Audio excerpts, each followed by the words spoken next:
তার স্মৃতির প্রতি শ্রদ্ধা জানিয়েই আমি দু চারটি কথা আপনাদের সামনে তুলে ধরতে চাই। অনেকে বলেছেন সময় অল্প, এটা বুঝতে হবে, কারণ সমস্ত মানুষের যারা কাজ করে তাদের আজকে মনে রাখতে হচ্ছে, কারণ তার বয়সটা খুব একটা বেশি না, 37 বছর বয়স। তার অনেক গুণের অধিকারী ছিল।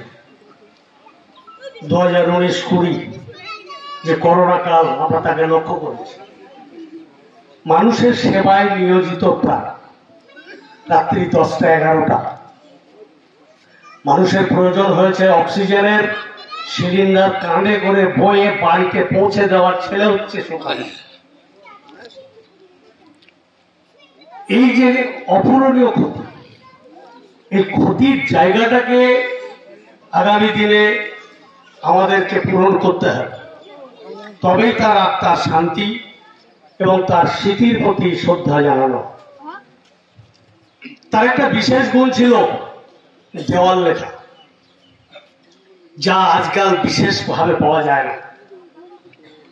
এটা পার্টির আমাদের বিভিন্ন সময়তে বিভিন্ন জায়গায় যে আহ্বান, বিশেষ করে এই গুণ থাকার কারণে অনেক জায়গায় এই মুর্শিদাবাদ জেলার বিভিন্ন প্রান্তে তাকে ছুটতে দেখেছি। এটা একটা বিরাট গুণ। আজকে পার্টি সেই জায়গাটাকে হারিয়েছে। তার এই পরিস্থিতির উপরে দাঁড়িয়ে আমাদের পার্টির অপূরণীয় ক্ষতি, শিউলিয়া অঞ্চলের ক্ষতি এবং এই এলাকার সাধারণ মানুষ, বিশেষ করে শিরপাড়া গ্রামের বিশেষ করে সাধারণ মানুষ যারা প্রান্তিক মানুষ, তাদের সহযোগিতার যে জায়গাটা ছিল, সেই জায়গাটার একটা অপূরণীয় ক্ষতি আমাদের হয়ে গেছে। সব মিলিয়ে আজকের এই শ্রদ্ধা, তার যে রেখে যাওয়া কাজ, এই এলাকার আপামর মানুষ যারা আজকে উপস্থিত হয়েছে, তারা অবশ্যই মনে রেখেছেন বলে এত মানুষের উপস্থিতি গোটা অঞ্চল থেকে, এবং তার বিশেষ গুণ তাকে আজকে এই মানুষকে এখানে নিয়ে এসেছে। এটাই হচ্ছে আমাদের কাছে বড় পাওনা। আর এই জায়গায় দাঁড়িয়ে তার যে ক্ষতি, তার পরিবারের সব থেকে বড় ক্ষতি হয়েছে, এটাই মাথায় রাখতে হয়।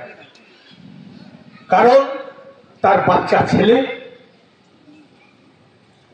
তার বউ, বাবা মা এবং বোন আছে, আরো আত্মীয় স্বজন, তাদের একটা অপূরণীয় ক্ষতি হয়েছে। এই ক্ষতি তো কেউ বলে করে আসবে না, এটা কোনো সময় নেই। সুতরাং তার যে করণীয় কাজ, সেই কাজকে এগিয়ে নিয়ে যেতেই হবে। এই আহ্বান রেখে তার প্রতি শ্রদ্ধা জানিয়ে আরেকবার আমার বক্তব্য আমি শেষ করলাম। সুকান্ত ঘোষ অমর রহে। সুকান্ত ঘোষ, লাল সালাম।